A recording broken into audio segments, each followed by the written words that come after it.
All right, guys, got some exciting news. Touchception. Woo! Justin here. That's the exciting news. Holy shit, Justin is here. Wow. Alongside with Darrell. Mm-hmm. And Fighters. First off, I would just like to say that I got a new haircut, as you guys can all see. Oh yeah. And you like how the lines are, you know, with the color and the. It's pretty amazing, I have to say. It is pretty. I mean, you would definitely be a very large black man's bitch in prison right now. Yeah. Looking good, bro. What's good, bro? So, you guys feel free to let us know what you think of my new haircut. Mm-hmm.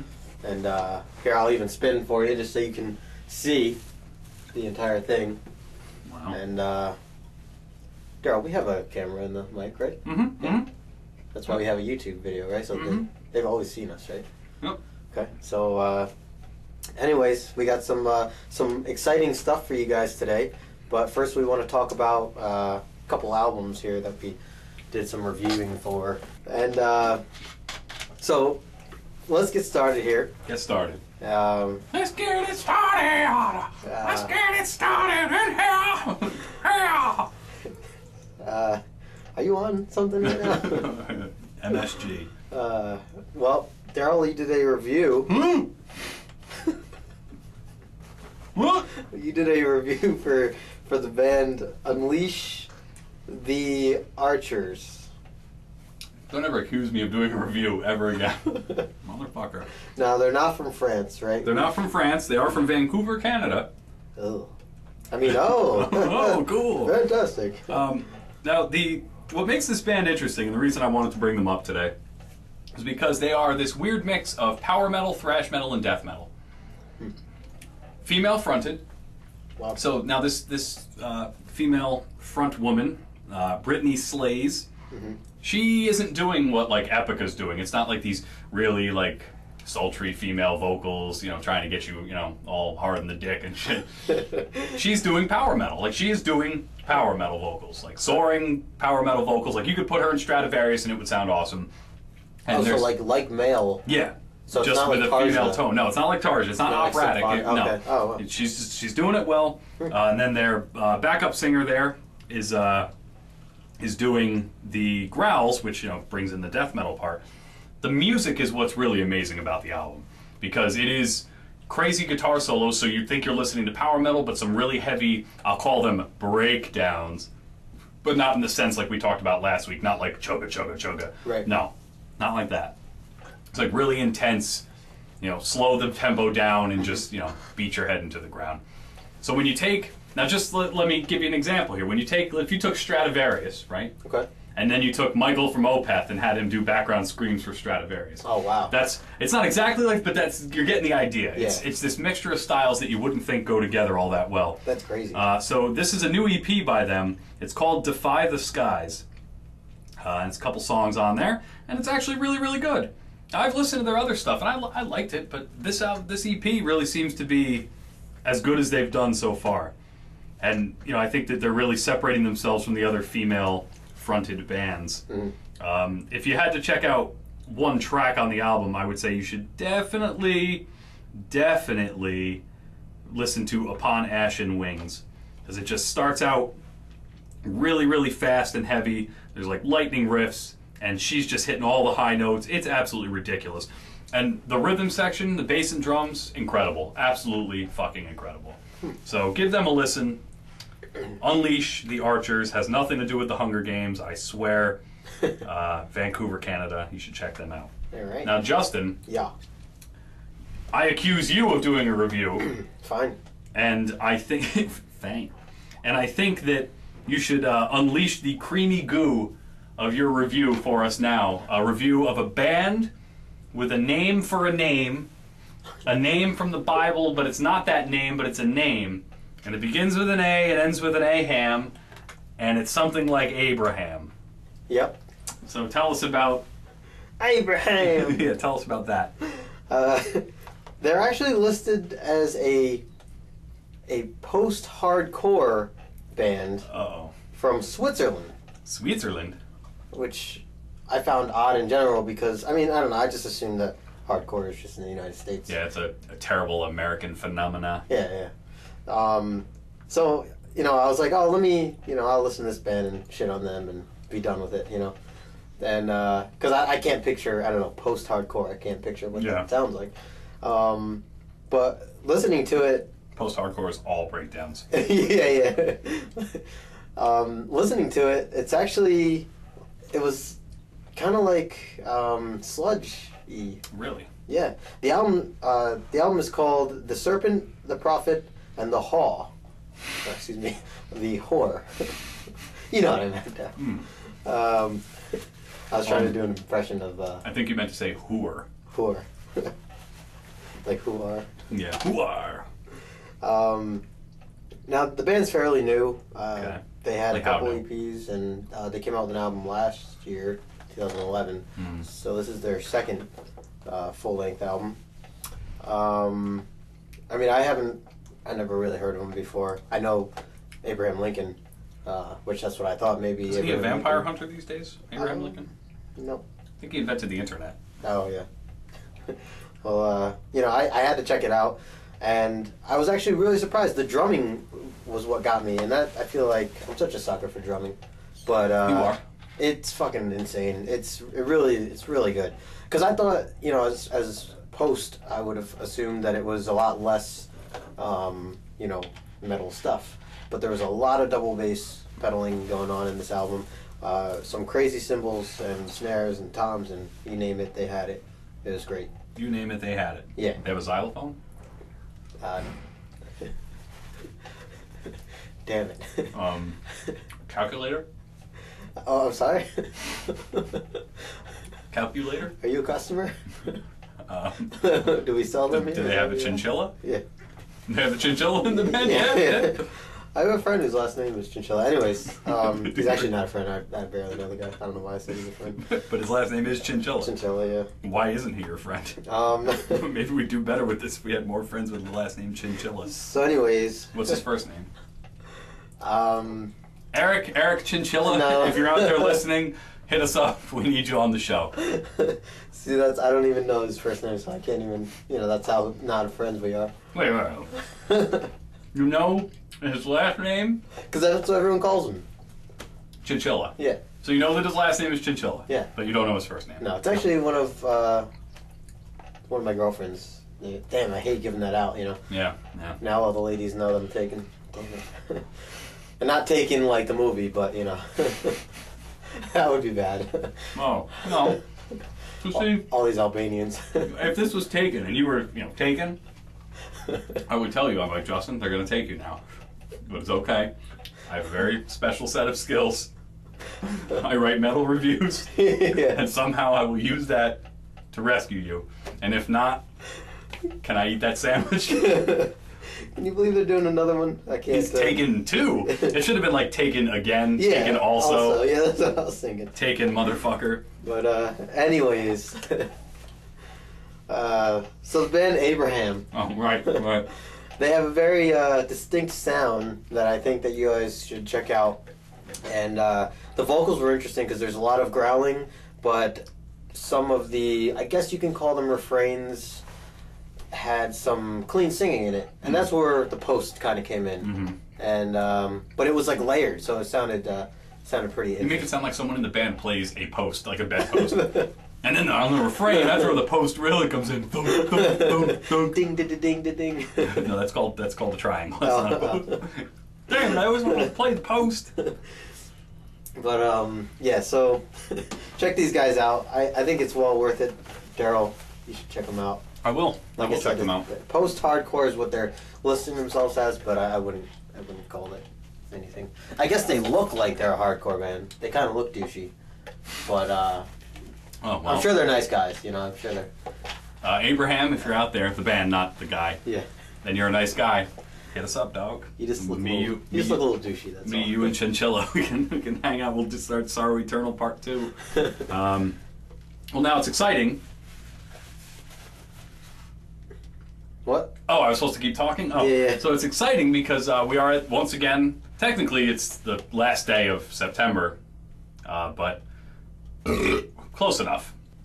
Anyway, so it's the end of the month, the beginning of the next month is upon us, which means, what does that mean, Justin? It's time to eat a sandwich. Band of the month. Band of the month. Yeah, okay. So this month, we worked really hard trying to figure out our band of the month, and by work really hard, I mean we didn't work hard at all. Yeah. We exchanged 3 text messages. Yep. So, without further ado, we're going to announce that our band of the month is Elven King. What? Dude, I thought we said Ensiferum. No, Elven King. The new Ensiferum is amazing. No, the new Elven King is amazing. Dude, like... Dude, don't call me dude, buddy. Oh, well, this is awkward. I guess... We have 2? It's gonna have to be both. So our band of the month is Elven Sephirum, or Ensiferum King. So Justin, let's start off with Ensiferum. All right. Now these 2 bands have something in common, which is the reason they're both going to be our band of the month. They both had previous albums, their last albums, that we were not big fans of. Right. Ensiferum had From Afar. It was fine, just, you know. Yeah, it wasn't anything special. And Elven King had Red Silent Tides, which was the Bon Jovi tribute album. Yeah. Which, on this very site, on April 7th of last year, I gave a 5 out of 10. That's right. And I did summarize it by saying that I thought that their career was over. Yeah. That it was done. So here we are. Justin, tell us about this Ensiferum album and why it's so good. Well, the name of the album is Unsung Heroes. Okay. And I honestly, they blew it out of the water with this album. And this is why I was so surprised that you actually wanted to do a different band, any other band other than this one. Because there was a lot of orchestration and violins and added strings that they used that I feel like they, at least the orchestration, they don't use, at least not in their last one. You know, it's very folk. But this, you know, had it really spread out and really had a lot of different genres involved. And then on top of that, they had some female vocals in it as well. And that's always a nice surprise. We're still talking about Ensiferum, right? Yeah. We're not talking about Elwady or anything. No. Wow. That's what I'm saying. And it's like, I mean, right off the bat, the first track is like, you know, this, like a pagan march kind of. Really, nice. Really just makes you want to get up and get up. Yeah. Makes you want to get up. Start, I guess, marching in a violent way, if you can march in a violent way. But yeah, I mean, it's really good. There's another song, Celestial Bond, which that was the one that had the female vocals in. I don't know her name off of my head right now, but she's really good. And it's not like operatic or anything. It's nothing crazy, but it fits, you know. And then on top of that, like the male growling. But yeah, it was really good. The whole album, front to back, I would say definitely check it out when you get a chance. Well, I mean, it must be special for you to, you know, demand that it be a band of the month. Yeah. Now, what did you see in Elven King that I really didn't get to listen to too much of it? Now, you remember Red Silent Tides. Yeah. Bon Jovi Tides, Red Silent Jovi, whatever you want to call it. Yeah. Had a couple catchy tracks, but it just sounded so mainstream American radio rock. Right. It just lost all of the real oomph that, you know, Elven King is a folk power metal band. That should be unique and everything should be crazy. And yeah. So when I saw that the new one was coming out, I wasn't sure. But I listened to it, and from the time you hit play, you automatically know who you're listening to. You just know. Because it just comes out of the gate so fast. And the first track on the album is the first single. It's called The Loser, which easily one of the top 3 tracks on the album. It's fast-paced, the vocals are on point, and what makes Elven King so great is the violin. Because the violin oftentimes is like the lead of the song. So, you know, it's thrashing violin. Yeah. I was absolutely... So, I mean, in that moment, I knew it was going to be good. But as the album goes along, they fool you a couple times. You know, there's a short interlude track called A Song for the People, which is just a folk track. Like, it's male and female singing, and it sounds like something you'd hear on an Elwady album or something. But what follows that is a song called We Animals. And it starts out, and you kind of go like, fuck, here it comes. Here comes the Bon Jovi. It's not going to... And then it all just explodes. And I think what sold that song to me was in like the first verse or in the first chorus when he says, we are just fucking animals. And I remember thinking in my head, and I wrote it in the review, that's an odd line if you take it slightly, if you emphasize the wrong words, Like, we're just fucking animals, Yeah. or we're just fucking animals. Yeah. So, like, if it's we are just fucking animals, then it's like, well, we're fucking animals, like having sex with sheep, but that's okay. That's terrible. But if it's like, we're just fucking animals, then you take it in the way that he meant it, which is, hey, we're just, we're mammals, we're just trying to get by. And he's just saying the word fucking. Yeah, it's just fucking. Between, yeah, exactly. But it was a little awkward, I gotta say. Bestiality worship is not okay. I was gonna say, what the hell?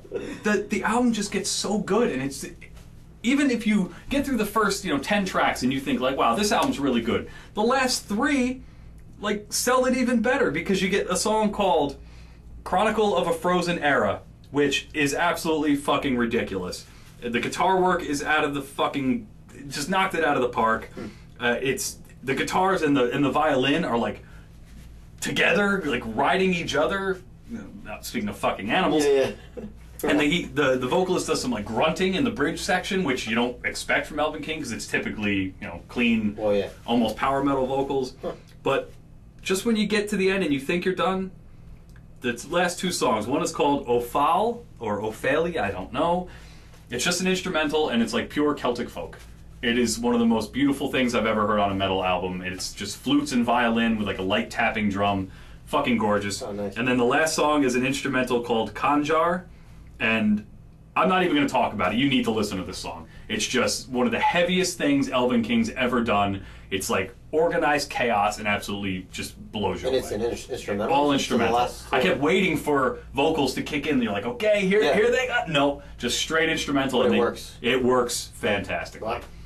So I felt the need to apologize, and I sent the band an email with the review and kind of said like, oh, well, sorry, thought you guys were done, but here you are, right back on top. And it's good for them. Good for them. Yeah, definitely. So, I mean, it makes sense, because both of these bands, we thought it was over. Yeah, I mean, I guess, bands can have their ups and downs with certain albums. Sometimes they go in a strange direction. But sometimes you just have to accept that that's what you did. I think the thing is, when you put out an album, just like, let's dip off to the NFL for a second.